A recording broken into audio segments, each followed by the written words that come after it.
I'm a very proud farmer, as it's easy to see, and I felt I really wanted my fellow farmers to be loud and proud too.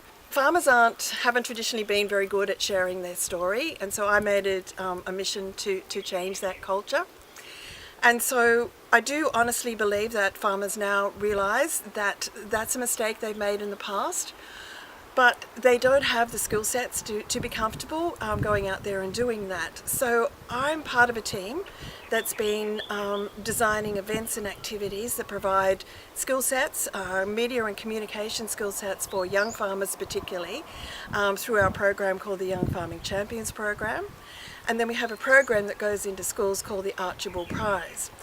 And the wonderful thing about the Archibald Prize, it actually provides a vehicle for young people to go into schools, to foster connections between farmers and the community, to share their story, and also inspire young people in schools to consider careers in agriculture.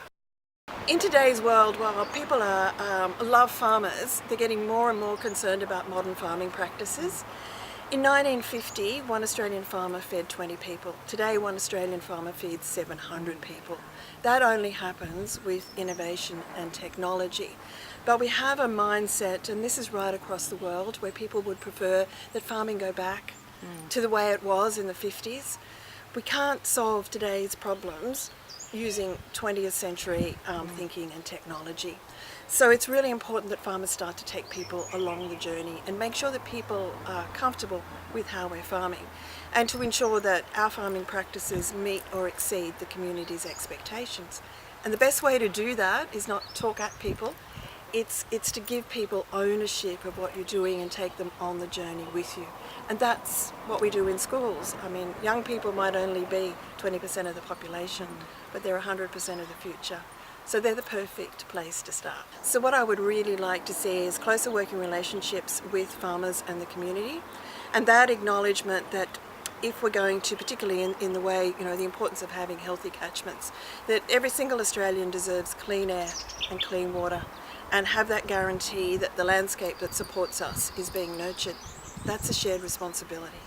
We've got to get everybody involved, and that's the message that I want to get out there to the community. There are a lot of people in the community who think that farming's easy. It's not easy. It's a profession like any other profession. You have to have those skill sets. It's no different to being a doctor or a nurse. It is a highly skilled profession, and if you want to go farming, you make sure that you have the skill sets and the knowledge to do it well. So what key messages have you got for the farming community? I think it's really important today that we farm with 21st century thinking. And that means that farmers need to outsource the areas of expertise that they don't have. Farming today is a very complex business. We've got very complex issues. It's very challenging out there. We've got to deal with things like climate change, biosecurity issues, waste management. There's wonderful opportunities coming forward with renewable energy, for example. Wonderful opportunity for farmers to get a passive income from that. But if we're going to take advantages of the opportunities, it is imperative that we get outside our silos and start to build relationships with the people who can make that happen.